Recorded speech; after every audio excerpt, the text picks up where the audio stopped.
Fertility preservation technologies have become more advanced and more accessible to all. What options do we have available for women today to protect their fertility? We are about to find out. You are listening to ReachMD Radio, and I am your host, Dr. Prathima Setty.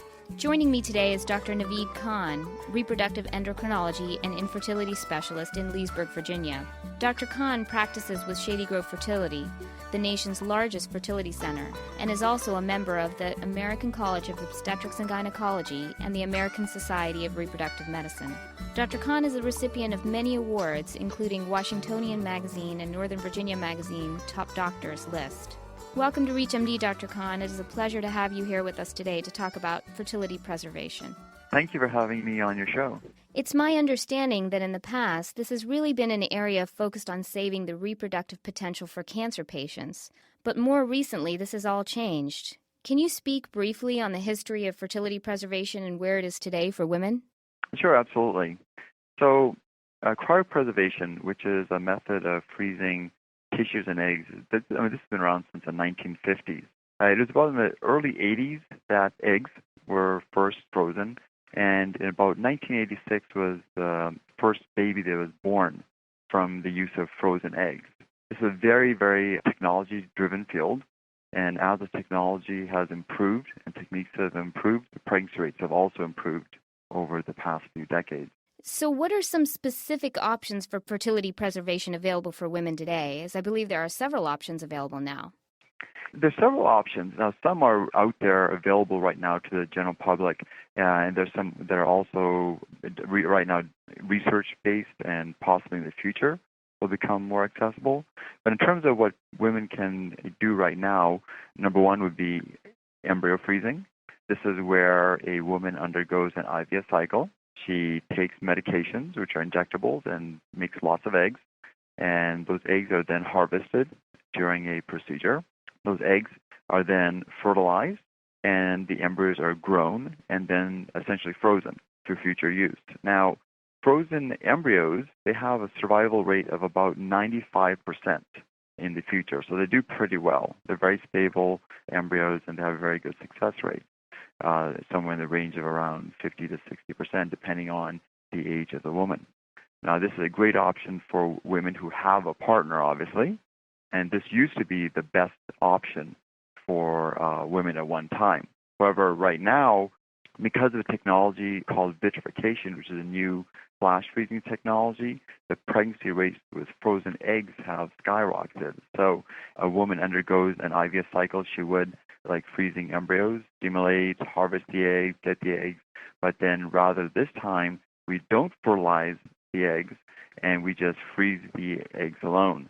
Now, because of technology, the survival of eggs is over 80 to 90%, depending on the lab that you use.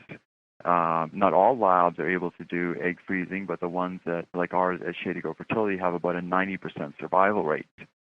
Now, this is a great option for women who don't have a partner or those who may have moral or religious issues about freezing embryos.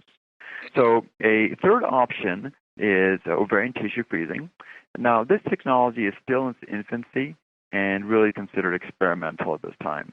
Basically, what you can do is remove ovarian tissue via laparoscopy. You can freeze it. You can then retransplant it back in at a later time, either in the same place where the ovary is or in other places of the body like the abdomen or forearm. These areas are easier to access to retrieve the eggs. And, a handful of pregnancies have occurred at this point in time, but really it's not something that's available for the general population. Maybe in the future, it may be, but really right now it's still in a more research setting. It's very interesting. It's exciting stuff for the future. This field, just infertility, egg freezing, egg banking, it is very, very exciting, constantly changing and evolving. And as the technology gets better, the pregnancy rates and options get better and better for women.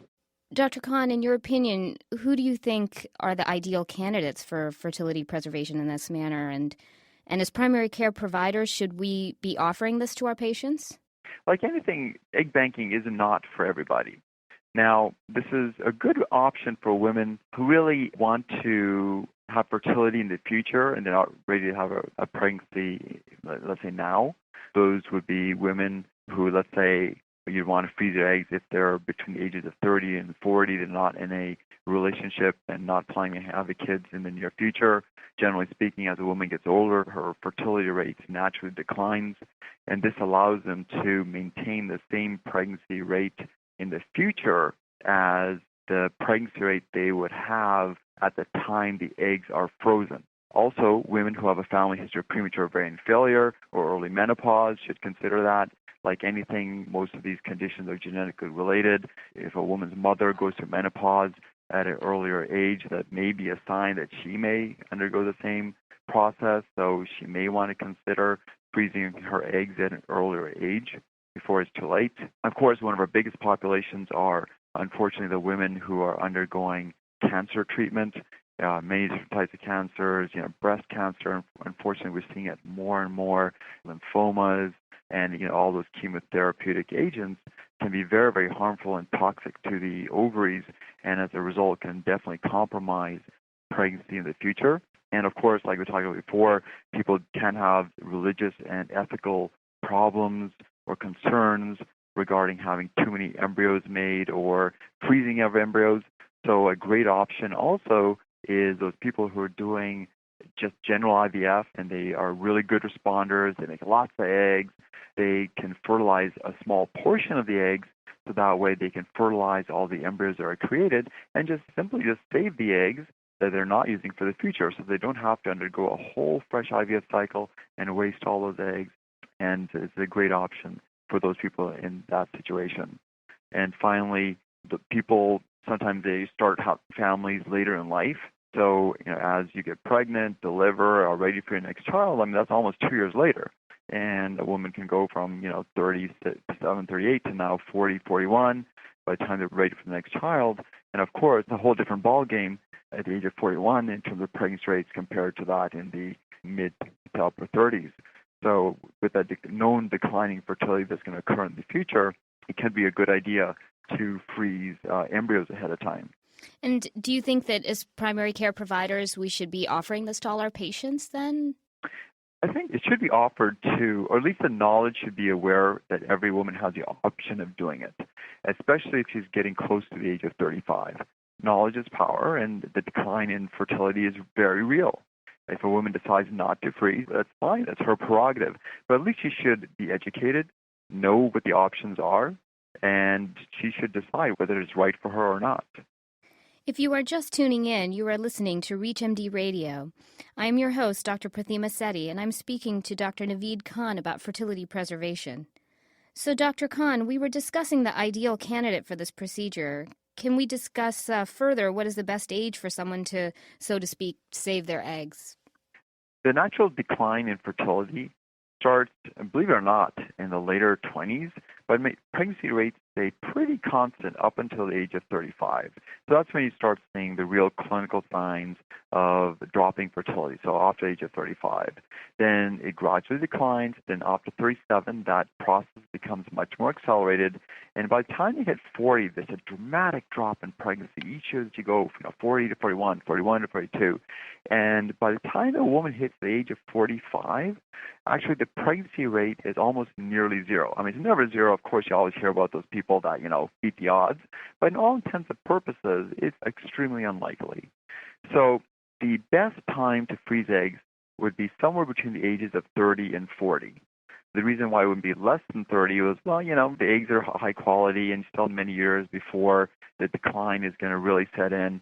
So 30 seems a reasonable cutoff. And off the age of 40, the quality of the eggs change so much that it's really many times not worth freezing. It's more important to move forward, get pregnant, to have children at that point than really trying to freeze eggs. Because as the eggs age, the quality decreases, which results in lower implantation rates, higher miscarriage rates, and higher rates of genetic abnormalities. Of course, everyone here has children who are born to women who are older, have higher rates of Down syndrome, chromosomal issues, birth defects, things like that. That's because the quality of the eggs is changing over time. So how long can these frozen eggs be stored? Is it similar to frozen embryos? The eggs and embryos can almost be frozen indefinitely. since essentially when they're frozen, there's no biological activity that's occurring. They are essentially frozen in time. But no one really knows exactly how long they can remain viable for, but we do have pregnancies that have occurred from embryos at least greater than 12 years. Wow, Now, that's eggs, interesting. since it is a newer technology, we don't have quite that history in terms of, how long can we keep them frozen, but one can assume that it should be very similar in terms of, how long we should be able to freeze the eggs.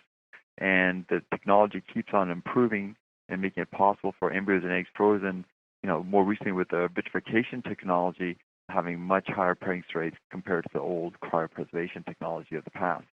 So you talked a little bit about success rates for IVF with frozen eggs and frozen embryos. What are the success rates in particular of IVF with frozen eggs versus frozen embryos versus fresh cycles? Well, that has to be looked at more on the individual fertility practice setting because the rates of pregnancies kind of fluctuate tremendously from one center to another. My best advice for someone out there trying to evaluate this would be to go to at least the most objective source, which would be the CDC website or start.gov, and over there they list all the fertility centers in the United States, and from there you can look at the different pregnancy rates based on the different age groups of women.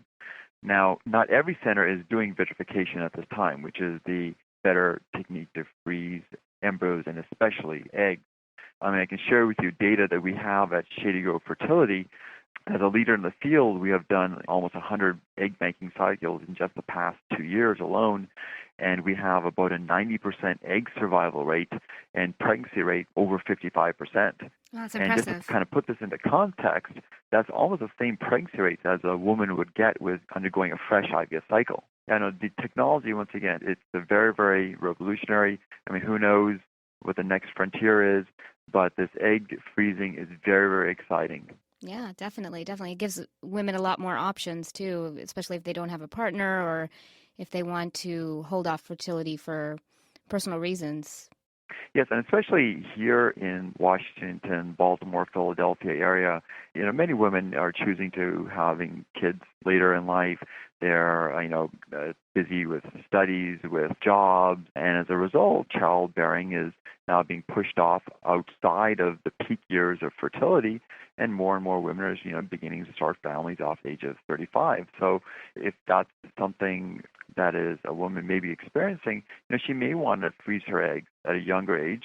It's obviously more ideal to try to conceive at an earlier age, but if that's not an option, then that is kind of like an insurance for the future to at least have the same pregnancy rates of back when she was younger. So what about men and children? I know that they have options for fertility preservation as well. Can you speak briefly on what we can offer them?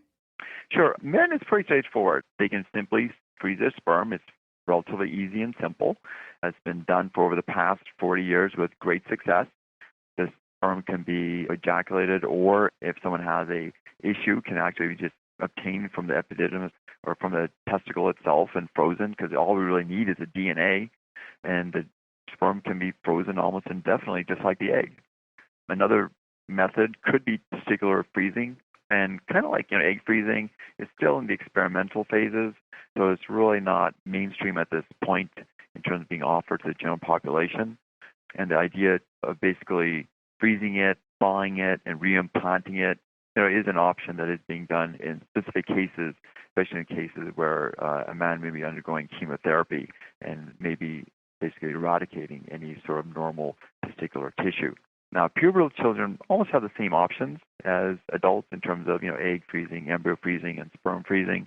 It's the prepubertal children that are really a challenge, because really for them, the only option would be to try to freeze ovarian or testicular tissue. For girls, you'd have to go into laparoscopically, get the tissue, freeze it, and hopefully, technology will improve with time, so that way we can have better success with that frozen tissue. Well, that's all we have time for today, but I want to thank Dr. Khan for this great discussion on fertility preservation. Dr. Khan, thank you again for all your information. We learned a lot today on fertility preservation, so thank you. Great. Well, once again, thank you for having me on your show. I am your host, Dr. Prathima Setty, and you've been listening to ReachMD Radio. If you missed any part of this discussion, please visit reachmd.com to download this podcast. Thank you for listening.